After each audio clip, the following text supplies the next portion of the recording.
keep accidentally putting this in slow-mo. And it's literally terrifying to hear myself like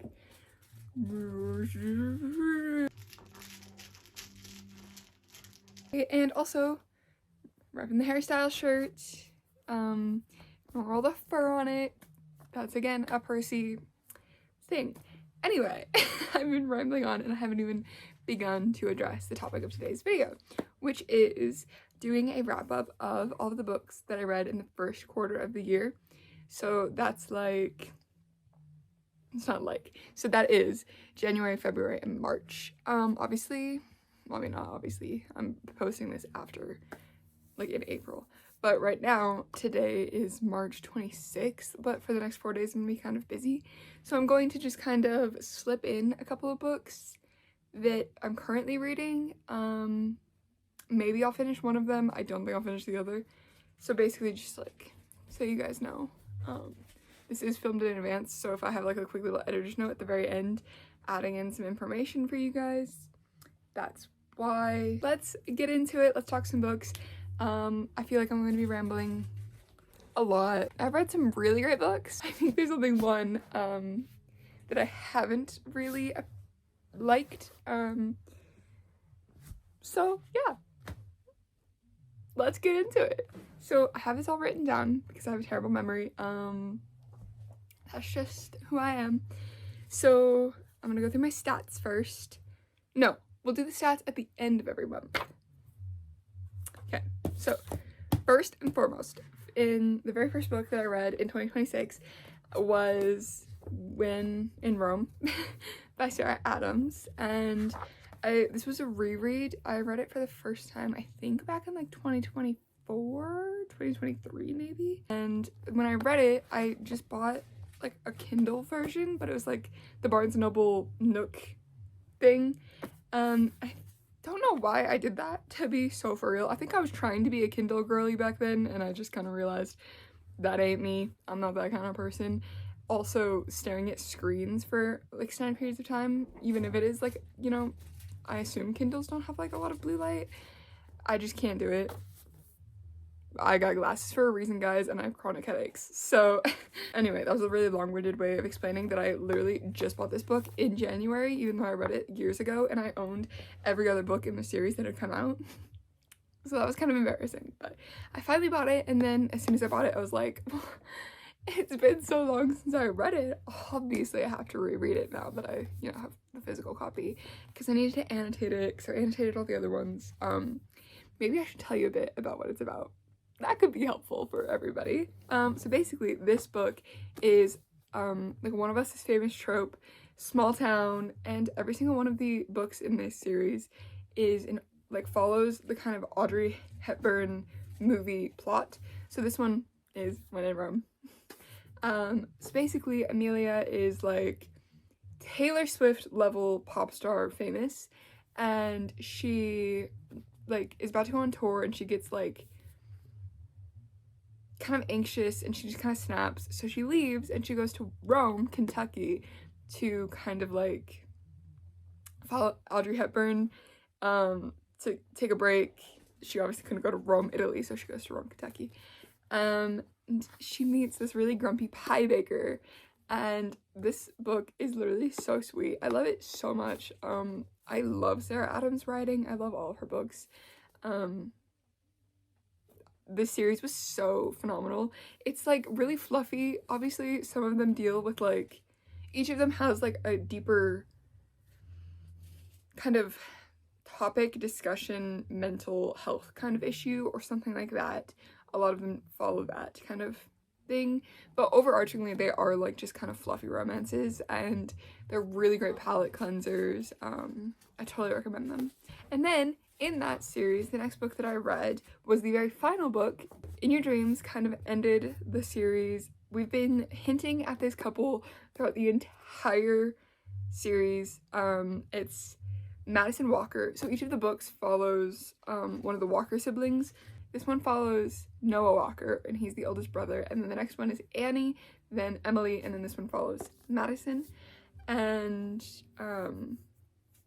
she like just came back. She wanted to be a chef or she wants to be a chef, and she left to go to culinary school in New York, and she like kind of had a breakdown. Like, she hated it in New York. She didn't feel like she belonged. She felt like really lonely and everything. So she ends up going back to Kentucky and to Rome, and I think his name's James, right? Yeah, James. And James is Noah's best friend. They like all grew up together, small town obviously. So brother's best friend. Basically he like has this he wants to start a he wants to start a restaurant on his property because he owns a farm, and he asks her to be the cook, and it's like close proximity because they end up living nearby. They've always kind of had like this little bickery kind of relationship. I still really enjoyed it. I just don't think it was my favorite out of the series, but I just kind of feel like their relationship wasn't exactly what I wanted it to be, like it's been built up so much, but there's so much yearning from him in this, so that kind of makes up for it for me. Then I read The Match by Sarah Adams.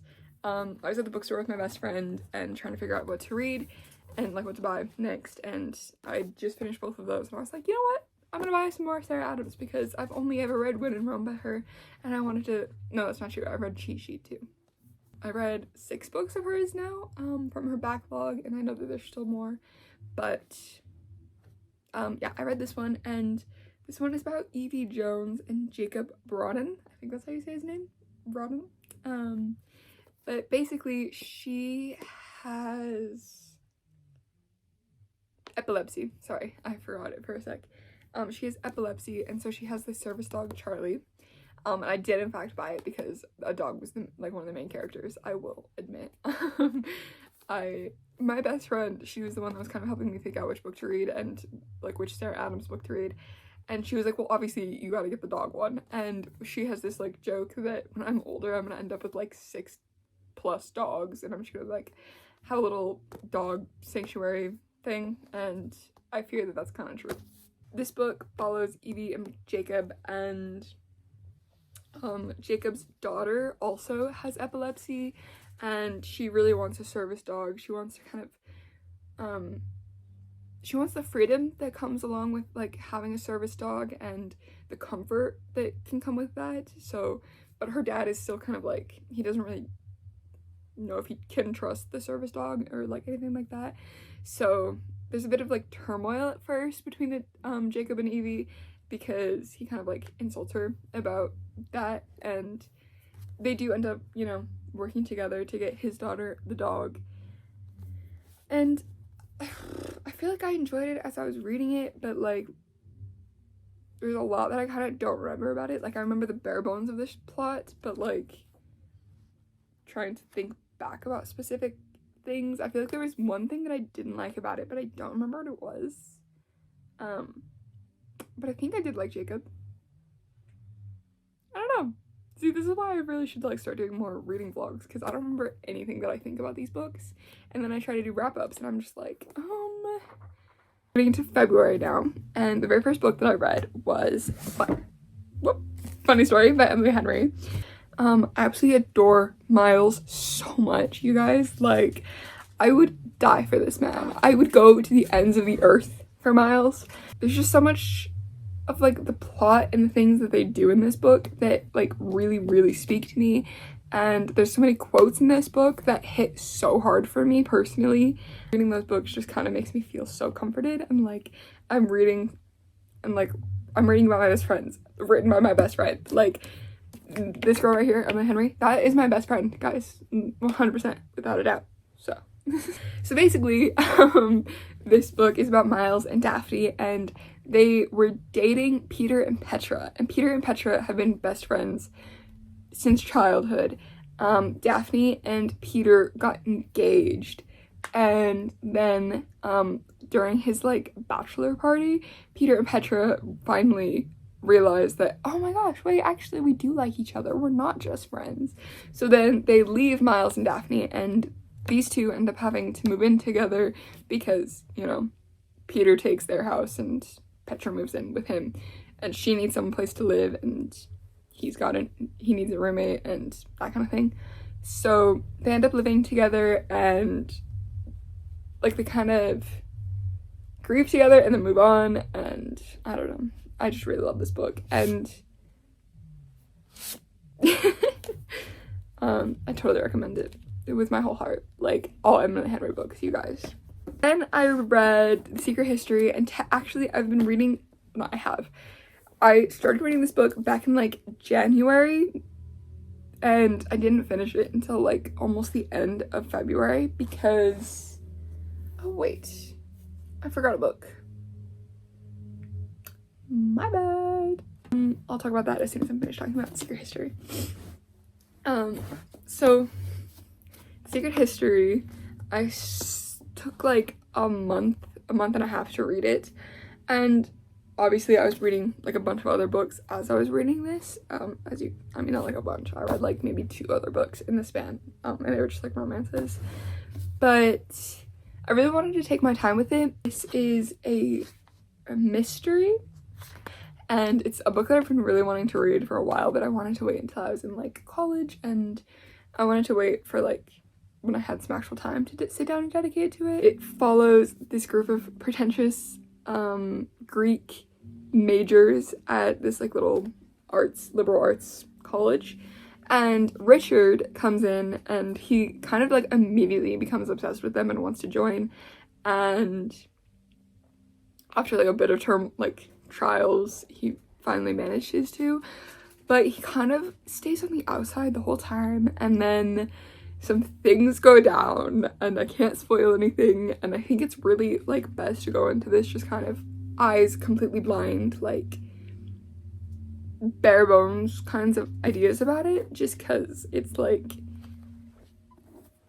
I don't know, it's just, I really enjoyed reading it. Every time that I would like sit down and crack it open, I just felt like I was being transported to their school, so that was always really fun. But in the comments, if you've read it and you have any theories, please comment them, but like have spoiler warnings at the beginning.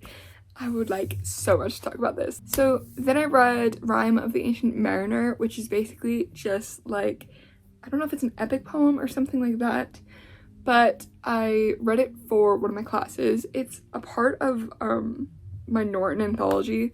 There's a couple like stories from my Norton that I've like said that I've read, and I haven't like, obviously like not every single thing that I've read in the Norton I've like said that I've read in my like Goodreads or anything like that, just a couple of things that are like longer works, just because, yeah. But I'm also gonna put my Norton when I finish it, because it's over 1,000 pages. I think it might even be like close to 2,000 pages long.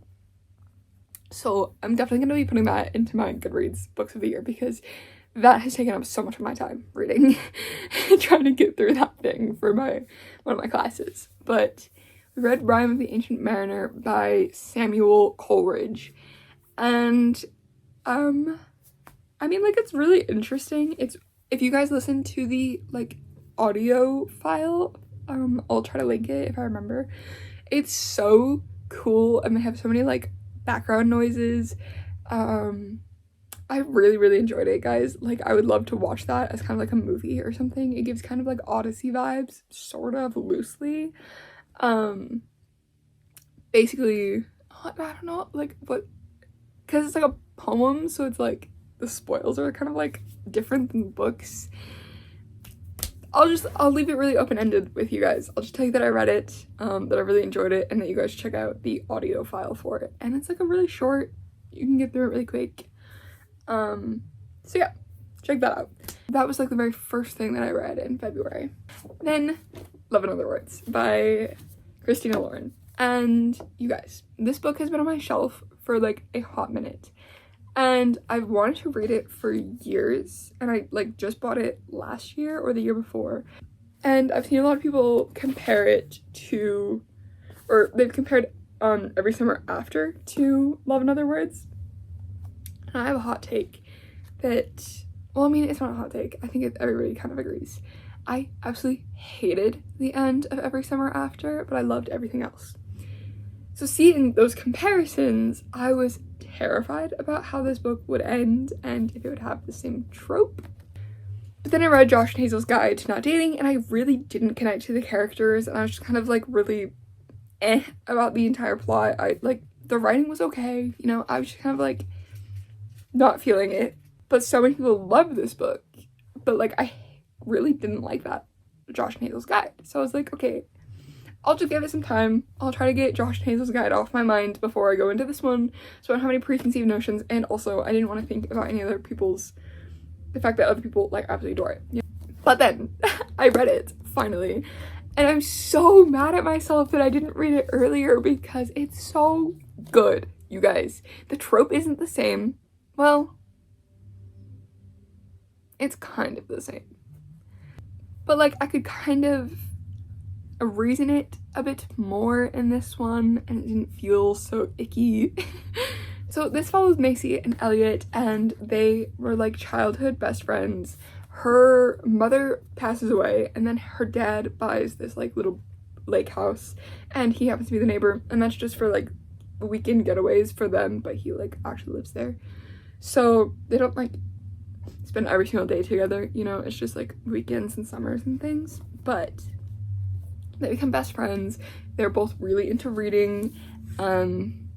There's a line at the very end that's like famously quoted, if you guys know it. So they constantly ask each other their favorite word, and it has to do with the very end. Like this really like juvenile quality, and I don't mean that in like a bad way. Like it genuinely just feels like authentic. At every age they do like feel authentic to like the juvenile, their ages. They're teenagers together. They have like these conversations that like, you know, feel like, yeah, these are teenagers, you know. I don't know, I loved it personally. I loved the way that he like feels about her and everything, and I really liked the characters and everything. I was like super giddy the whole time that I was reading it. And to start off March, I read And Now Back to You. You guys. So I didn't read First Time Caller. Don't hate me. I'm so sorry. I know that like technically this is the second book in that series, but I saw really mixed reviews about it, and I don't know, like I didn't feel any super intense inclinations to read it at the time. But then I read her Christmas book that she just put out. I forgot the title. And I really liked that. I really liked the romance in it. It's a romance obviously, so I hope you like the romance. But then I was just like at the store at the beginning of March, and I saw this, and this is the Walmart exclusive one, which is by It's Purple. And if you guys know anything about me, purple is literally my favorite color ever. So it's like, okay, I'm gonna buy it. But this one basically follows Jackson and Delilah, and they're both like newscasters, but she works for TV and he works for radio, and they don't get along. They're very different personalities, and like their past encounters were not very good.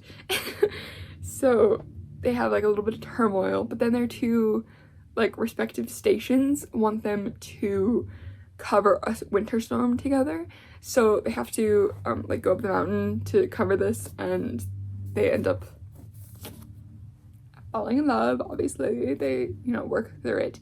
But one thing that I really loved about this book, and I used to kind of not really like, okay, there's this like level of quirky girl where some of them are just so like embarrassing and they don't feel genuine. It feels like the author is just kind of like overcompensating and like really trying to just like hit every single like, she's clumsy, she's quirky, she's not like other girls, like that whole thing.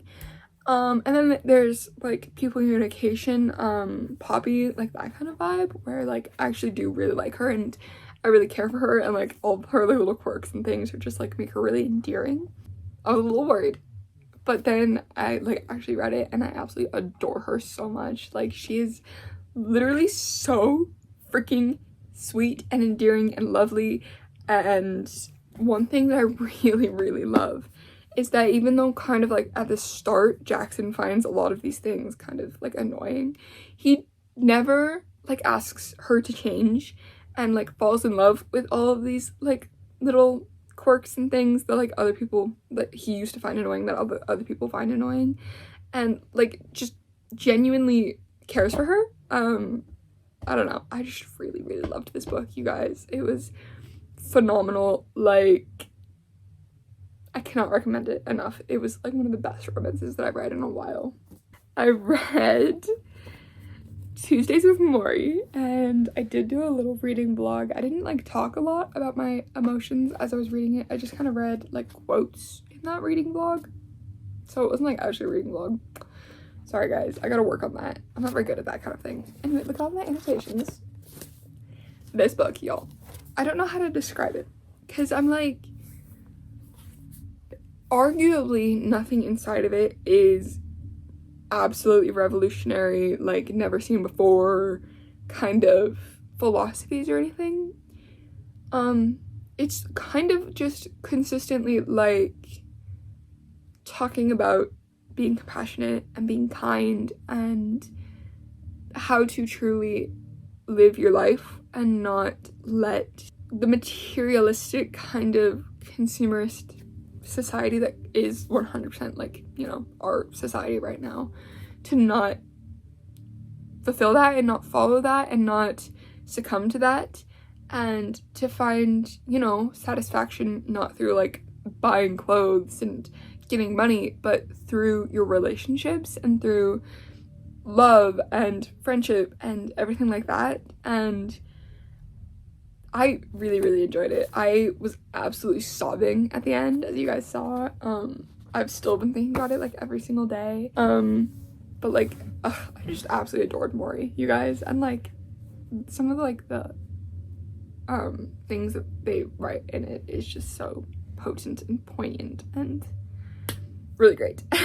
I read An Academic Affair because I saw Destiny Sidwell that had read it and she'd really liked it, and so I was like, okay, yeah, I'll check it out, you know.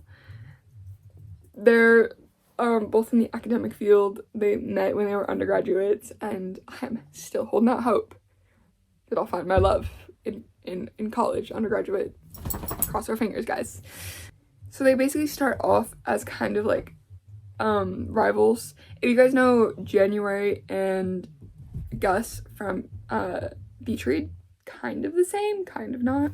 They delve into like a lot of like actual topics aside from romance in this. They talk a lot about like the current state of the academic field, and that's something that a lot of my professors have also talked about, how like if they loved teaching any less, they would never, like they wouldn't do it. It's not a career that gives you a lot of money, you know? You can barely afford to live. Little side note tangent. This book follows Sadie and Jonah, and I was so giddy from like the very first page, you guys. So Jonah's perspectives have like little footnotes in them, and it like really just kind of distinguishes their like their personalities and their perspectives really well. And guys, he like, as I was talking about before, like that kind of trope with like the guys just kind of being like, no, I don't like her, no, I could never, blah blah blah blah, and it just gets so annoying. He never does that. Like, even when they're still really like not getting along and they're like still kind of rivals and like everything, he doesn't ever really try to deny the fact that he has feelings for her and that he finds her attractive. And I just really liked that. It was like a breath of fresh air. And I actually, like, I don't want to give you guys a lot of plot for this one and like the main trope and like the inciting incident. I don't want to talk about that because I didn't actually read the back before. I literally just listened to what Destiny said and I jumped right in. So I'm hoping you guys kind of do the same, because not knowing what the like twist was in the inciting incident and everything actually made like the first half really, like, I was not expecting anything. Like, what I thought the plot was going to be from like the first couple pages was not at all the plot.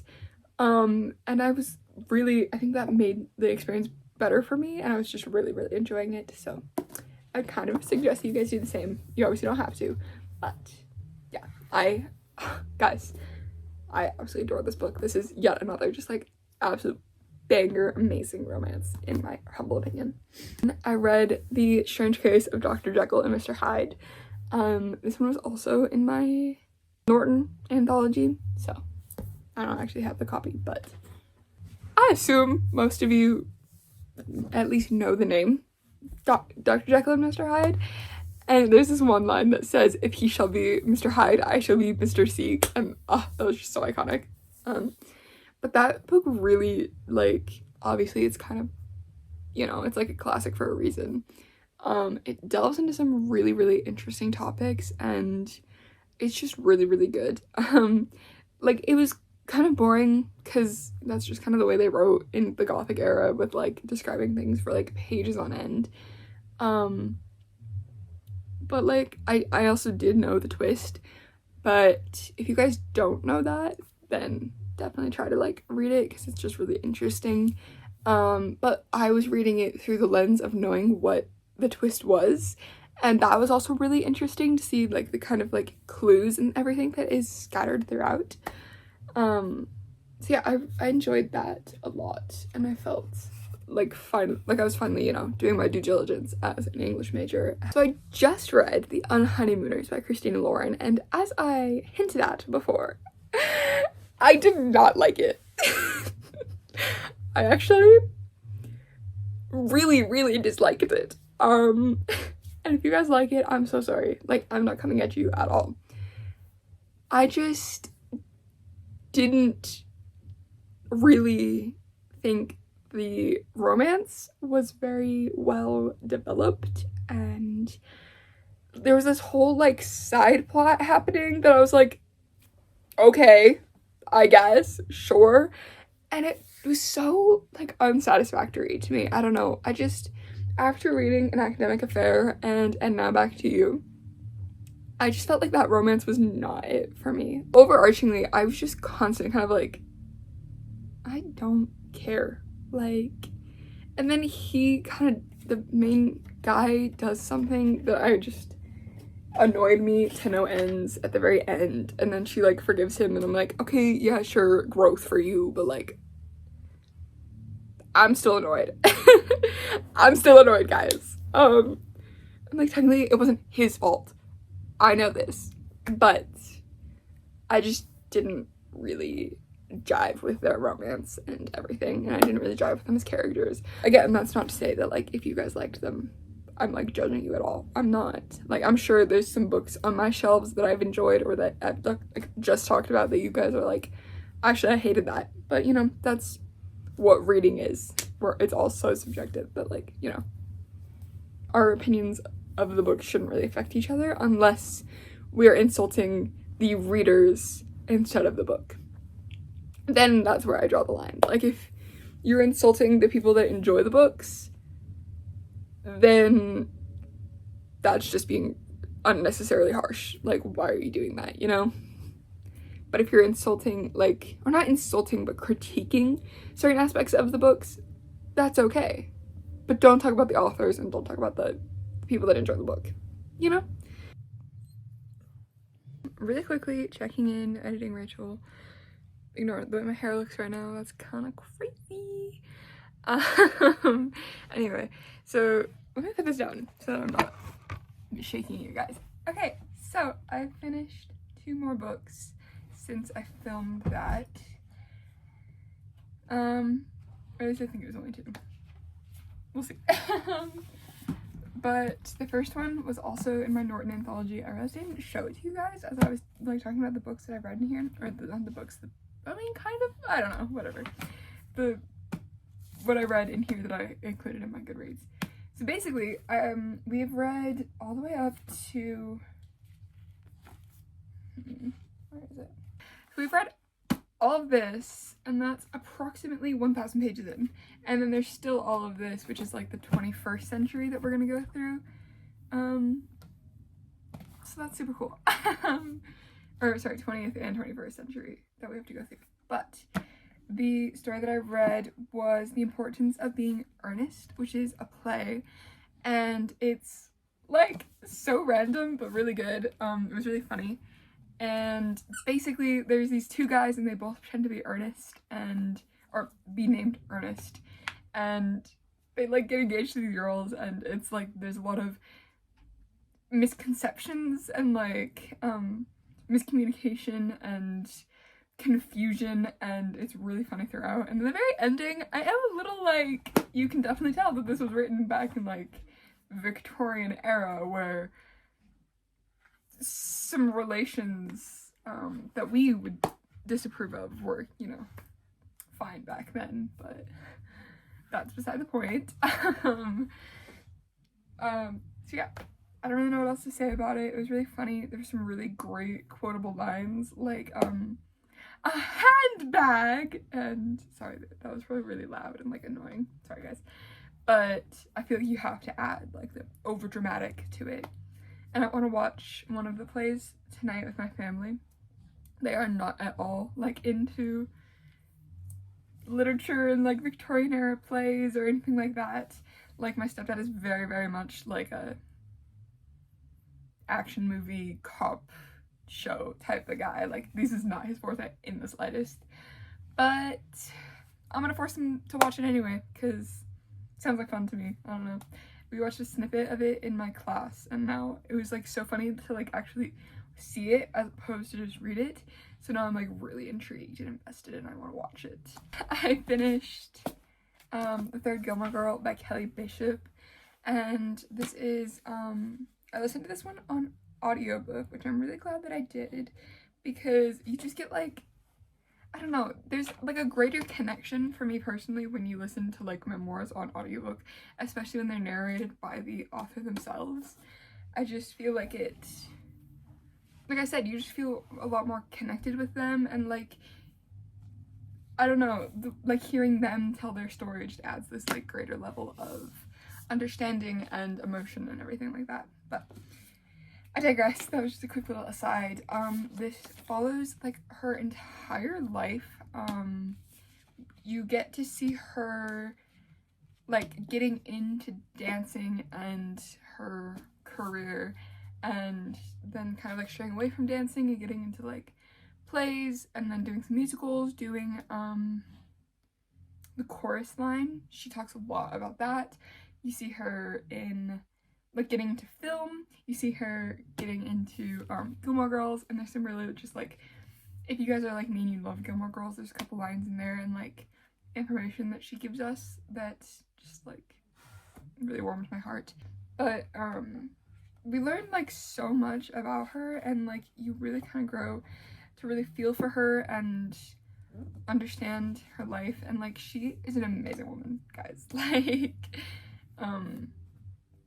she's been through like a lot, and she's like so poised, and I don't know how to explain it, but she's just like truly a really wonderful woman. If you guys love Gilmore Girls like me, or if you just like theater or dance or anything like that, honestly, I think this is a really great memoir to read.